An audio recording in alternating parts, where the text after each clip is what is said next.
Hello, everyone. Hello, everyone. Nice meeting you here. Coming often? X, are you okay? This is X, and he's a great guy, high IQ. He's a high IQ individual. Yeah, he's got this. Check out this cool chain he's got. So thank you very much. We had a busy day today. The king just left, and we've had a great discussion, terrific discussion concerning Gaza and everything else. We had discussions also about Saturday at 12 o'clock. It's going to be a big moment. We'll see what happens. I don't expect much happening with these people, but we'll see what happens. And we're going to be signing a very important deal today. It's Doge, and I'm going to ask Elon to tell you a little bit about it and some of the things that we found, which are shocking. Billions and billions of dollars in waste, fraud, and abuse. And I think it's very important. And that's one of the reasons I got elected. I said, we're going to do that. Nobody had any idea it was that bad, that sick, and that corrupt. And it seems hard to believe that judges want to try and stop us from looking for corruption, especially when we found hundreds of millions of dollars worth, much more than that, in just a short period of time. And we want to weed out the corruption. And it seems hard to believe that a judge could say, we don't want you to do that. Well, so maybe we have to look at the judges, because that's a very serious, I think it's a very serious violation. I'll ask Elon Musk to say a few words, and we'll take some questions. Elon, go ahead. Sure. So at a high level, you say, what is the goal of Doge, and I think a significant part of this of presidency is to restore democracy. This may seem like, well, are we in a democracy? Well, if you don't have a feedback loop, okay, we'd have to, if you sorry. Tell you, gravitas can be difficult sometimes. If there's not a good feedback loop from the people to the government, and if you have rule of the bureaucrat, or if the bureaucracy is in charge, and then what meaning does democracy actually have? If the people cannot vote and have their will be decided by their elected representatives in the form of the president and the Senate and the House, then we don't live in a democracy, we live in a bureaucracy. So it's incredibly important that we close that feedback loop, we fix that feedback loop, and that the public's elected representatives, the president, the House, and the Senate, decide what happens, as opposed to a large unelected bureaucracy. This is not to say that there aren't there are good people who are in the federal bureaucracy, but you can't have an autonomous federal bureaucracy. You have to have one that is responsive to the people. That's the whole point of a democracy. And if you looked at this, if you looked at the founders today and said, what do you think of the way things have turned out? Well, we have this unelected, fourth unconstitutional branch of government, which is the bureaucracy, which has, in a lot of ways, currently more power than any elected representative. And this is not something that people want, and it's not. It does not match the will of the people. So it's just something we've got to fix. And then we've also got to address the deficit. So we've got a $2 trillion deficit, and if we don't do something about this deficit, the country's going bankrupt. I mean, it's really astounding that the interest payments alone on the national debt exceed the Defense Department budget, which is shocking, because we spend a lot of money on defense. But if that just keeps going, we're essentially going to bankrupt the country. So what I really want to say is, like, it's not optional for us to reduce the federal expenses. It's essential. It's essential for America to remain solvent as a country, and it's essential for America to have the resources necessary to provide things to its citizens and not simply be servicing vast amounts of debt. And also, could you mention some of the things that your team has found, some of the crazy numbers, including the woman that walked away with about $30 million, right, et cetera? Well, we do find it sort of rather odd that there are quite a few people in the bureaucracy who have ostensibly a salary of a few $100,000, but somehow manage to accrue tens of millions of dollars in net worth while they are in that position, which is, what happened at USAID. We're just curious as to where it came from. Maybe they're very good at investing, in which case we should take their investment advice, perhaps. But just there seems to be mysteriously they get wealthy. We don't know why. Where does it come from? And I think the reality is that they're getting wealthy at the taxpayer expense. That's the honest truth of it. So, we're looking at, if you look at, say Treasury, for example, basic controls that should be in place, that are in place in any company, such as making sure that any given payment has a payment categorization code, that there is a comment field that describes the payment, and that if a payment is on the do not pay list, that you don't actually pay it. None of those things are true currently. So the reason that departments can't pass audits is because the payments don't have a categorization code. It's like just a massive number of blank checks just flying out the building. So you can't reconcile blank checks. You've got comment fields that are also blank, so you don't know why the payment was made. And then we've got this truly absurd, a do not pay list, which can take up to a year for an organization to get on a do not pay list. And this, we're talking about terrorist organizations, we're talking about known fraudsters, known aspects of waste, known things that do not match any congressional appropriation, can take up to a year to get on the list, and even once on the list is not used. It's mind-blowing. So what we're talking about here, we're really just talking about adding common sense controls that should be present, that haven't been present. So you say, like, well, how could such a thing arise? That seems crazy. When you understand that really everything is geared towards complaint minimization, so then you understand the motivations. So if people receive money, they don't complain, obviously. But if people don't receive money, they do complain. And the fraudsters complain the loudest and the fastest. So then when you understand that, then it makes sense. Oh, that's why everything they approve all the payments at Treasury. Because if you approve all the payments, you don't get complaints. But now we're saying that, no, actually, we are going to complain. If money is spent badly, if your taxpayer dollars are not spent in a sensible and frugal manner, then that's not okay. Your tax dollars need to be spent wisely on things that matter to the people. I mean, these things, it's just common sense. It's not draconian or radical, I think. It's really just saying, let's look at each of these expenditures and say, is this actually in the best interest of the people? And if it is, it's approved. If it's not, we should think about it. So, there's crazy things like just cursory examination of Social Security, and we've got people in there that are 150 years old. Now, do you know anyone who's 150? I don't. Okay. They should be on the Guinness Book of World Records. They're missing out. So, that's a case where, I think they're probably dead. It's my guess. Or they should be very famous, one of the two. And then there's a whole bunch of Social Security payments where there's no identifying information. Well, why is there no identifying information?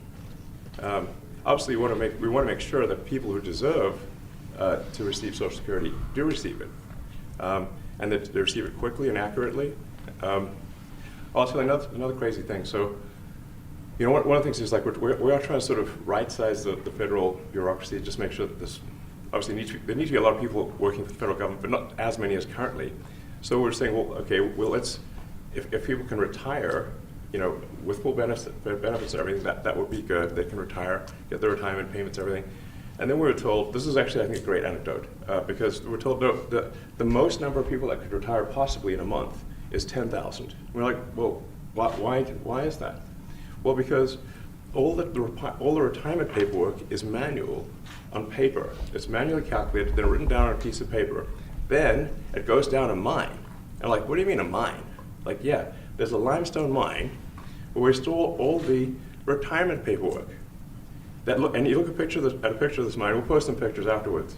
And this mine looks like something out of the 50s because it was started in 1955. So it looks like it's like a time warp. And then the speed, the limiting factor is the speed at which the mine shaft elevator can move determines how many people can retire from the federal government. And the elevator breaks down and then, sometimes, and then nobody can retire. Doesn't that sound crazy? There's like 1,000 people that work on this.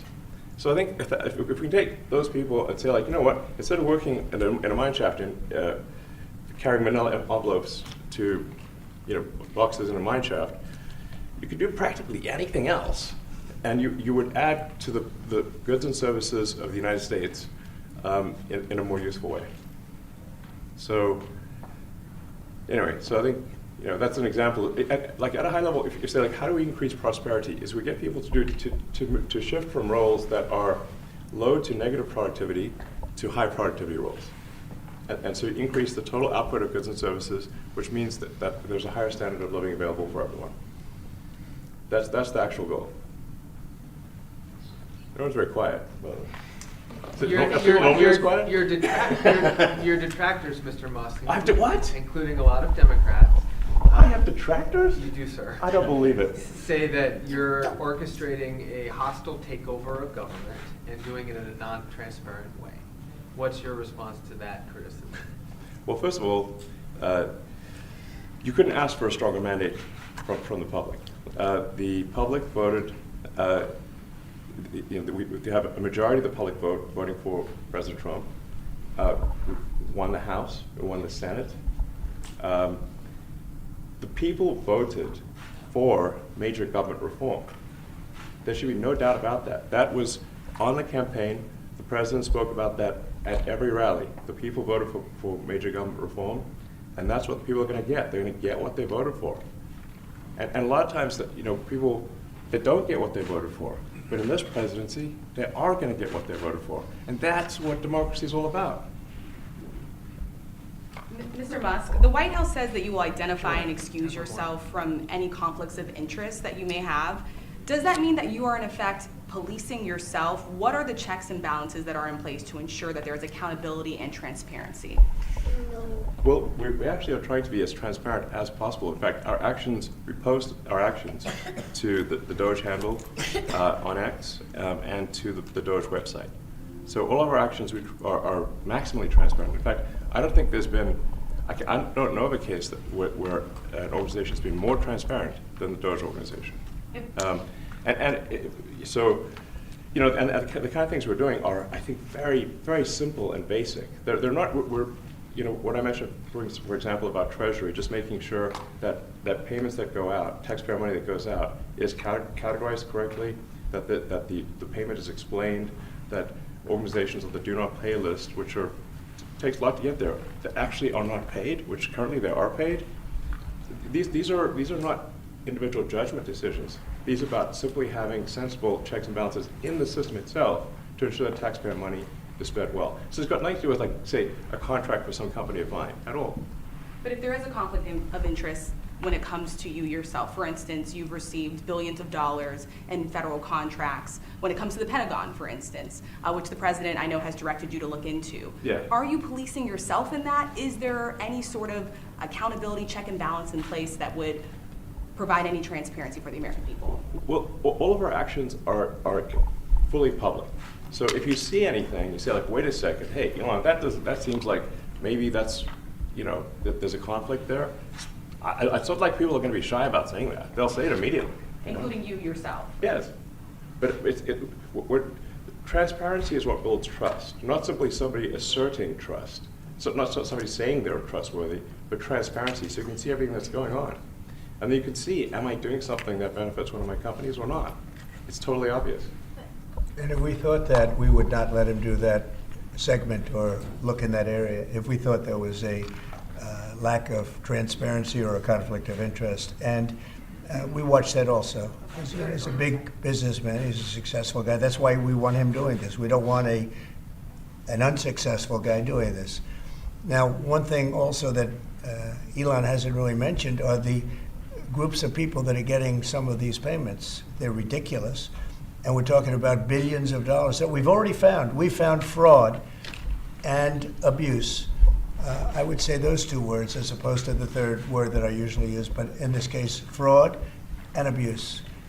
It's abusive because most of these things are virtually made up, or certainly money shouldn't be sent to them. And you know what I'm talking about. It's crazy.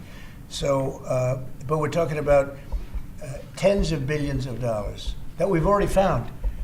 And now a judge who's an activist judge wants to try and stop us from doing this. Why? Why would they want to do that? I campaigned on this. I campaigned on the fact that I said government is corrupt. And it is very corrupt. It's very, very, it's also foolish. As an example, a man has a contract for 3 months and the contract ends, but they keep paying him for the next 20 years, because nobody ends a contract. You got a lot of that. You have a contract that's a 3-month contract. Now, normally, if you're in a small, in all fairness, it's the size of this thing is so big. Yeah. But if you have a contract and you're in a regular business, you end the contract in 3 months. It's a consultant. Here's a contract for 3 months, but it goes on for 20 years. And the guy doesn't say that he got money for 20 years. They don't say it. They just keep getting checks month after month, and you have various things like that, and even much worse than that, actually, much worse. And I guess you call that incompetence, maybe. Yeah. It could be corruption. It could be deals made on both sides, where the guy gets the money, he kicks. I think there's a lot of kickback here.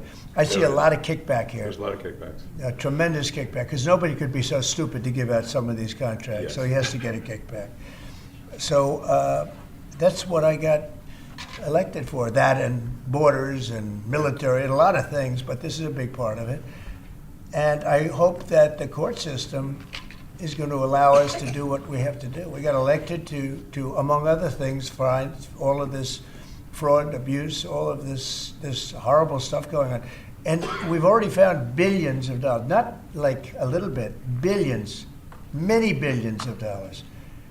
And when you get down to it, it's going to be probably close to $1 trillion. It could be close to $1 trillion that we're going to find. That will have quite an impact on the budget.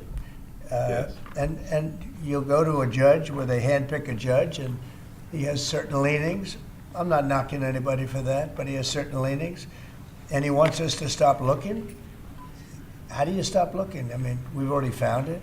We have a case in New York where a hotel has paid $59 million, $59 million because it's housing migrants, illegal migrants, all illegal, I believe. And they were being paid twice the normal room rate at 100% occupancy. Unbelievable. So it's a racket. Mr. Musk, can I ask you a question? Well, if I may sort of just going for the president's comments, at a high level, say, what are the two ingredients that are really necessary in order to cut the budget deficit in half from $2 trillion to $1 trillion? And it's really two things: competence and caring. And if you add competence and caring, you'll cut the budget deficit in half. And I fully expect to be scrutinized and get a daily proctology exam, basically. Might as well just camp out there. So it's not like I think I can get away with something. I'll be scrutinized nonstop. But with support of the president, we can cut the budget deficit in half from $2 trillion to $1, and then with deregulation, because there's a lot of sort of regulations that don't ultimately serve the public good. We need to free the builders of America to build, and if we do that, that means I think you get the economic growth to be maybe 3-4%, maybe 5%, and that means if you can get $1 trillion of economic growth and you cut the budget deficit by $1 trillion, between now and next year, there is no inflation. There's no inflation in 26. And if the government is not borrowing as much, it means that interest costs decline. So everyone's the mortgage, their car payment, their credit card bills, anything, their student debt, the monthly payments drop. That's a fantastic scenario for the average American. I mean, imagine they're going down the grocery aisle and the prices from one year to the next are the same, and their mortgage, all their debt payments dropped. How great is that for the average American? We had That's no what we're idea. We had no idea we were going to find this much, and it's open. It's not like complicated. It's not that simple complicated. Stuff. It's just a lot of work. Yeah. You can't believe it. A lot of work. A lot of smart people involved. Very, very smart people. But you're talking about anywhere, maybe 500 billion. It's crazy the kind of numbers It you're is really talking crazy. about. You know, normally when you're looking at something, you'll find you're looking for 1 out of 100. Here, you're almost reversing it. You look for one that's good. Yeah. And you can look at the title and you say, why are we doing this? Why are we doing that? And the public gets it. You know, the public gets it. You've seen the polls. The public is saying, why are we paying all this money? This for years, this has gone on. Mr. Musk, President you Trump, said on- but Senator- Yeah, go ahead. Wait, go ahead. Senator Rand Paul today said that Doge cuts will ultimately need a vote in Congress. Do you agree with that? Is that the plan? I really don't know. I know this. We're finding tremendous fraud and tremendous abuse. If I need a vote of Congress to find fraud and abuse, it's fine with me. I think we'll get the vote, although there'll be some people that wouldn't vote. And how could a judge want to hold us back from finding all of this fraud and finding all of this incompetence? Why would that happen? Why would even Congress want to do that? Now, Congress, if we do need a vote, I think we'd get a very easy vote because we have a track record now. We've already found billions of dollars of abuse, incompetence, and corruption.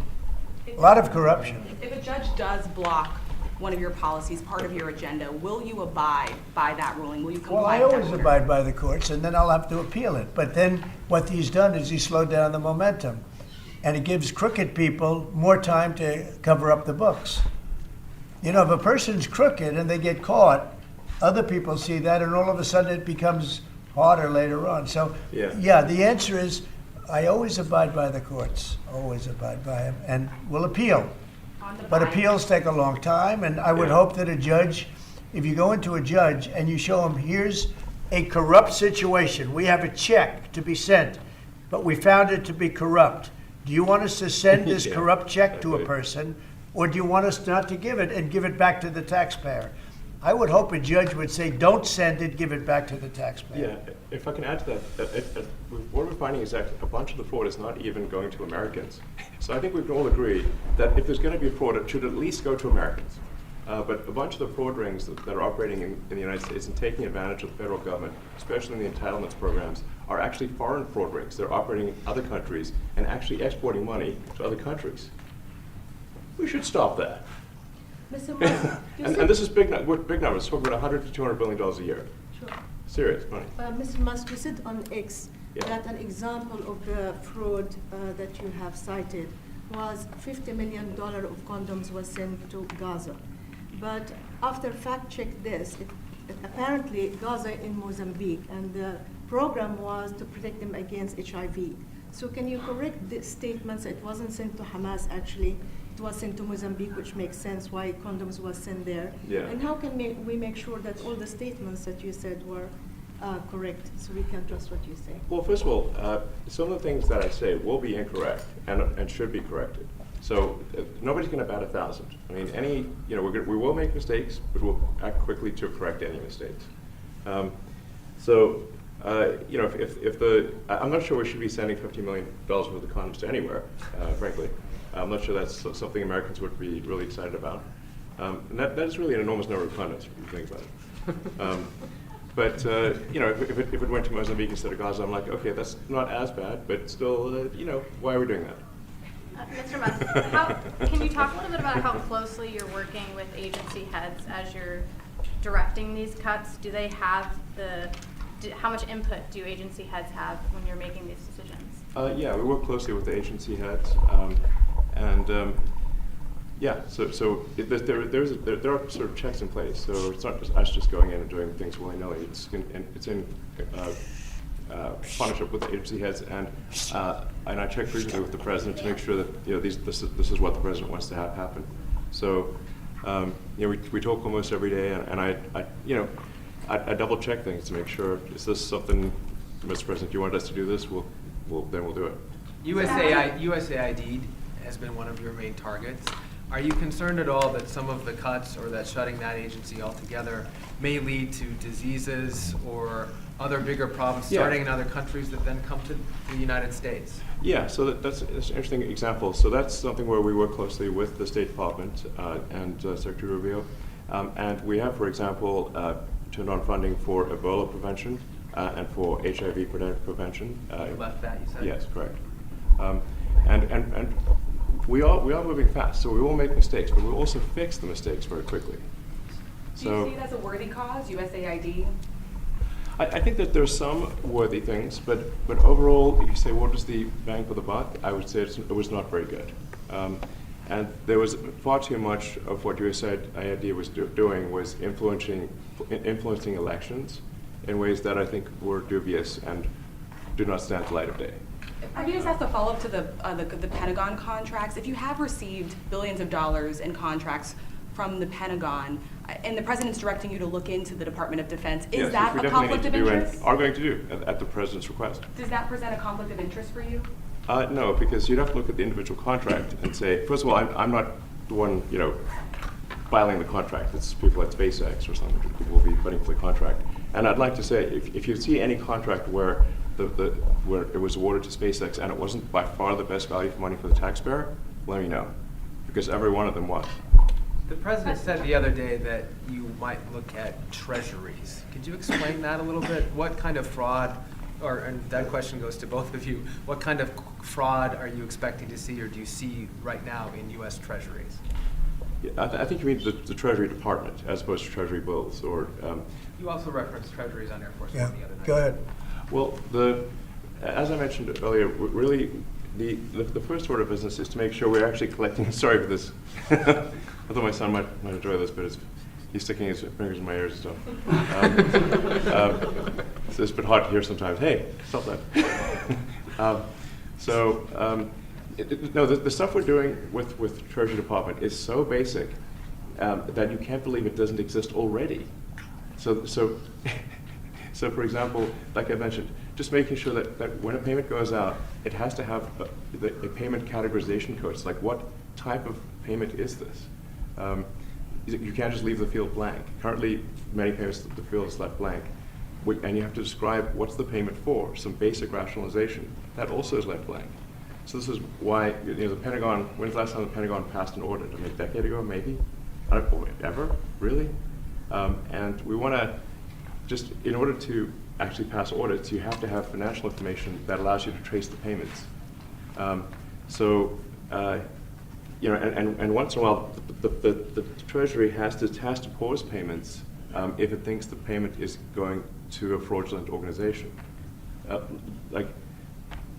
If a company or an organization is on a do not pay list, we should not pay it. I'm sure you would agree. Like, if it's quite hard to get on that payment, the do not pay list, it means that this is someone that is like dead people, terrorists, known fraudsters, that kind of thing.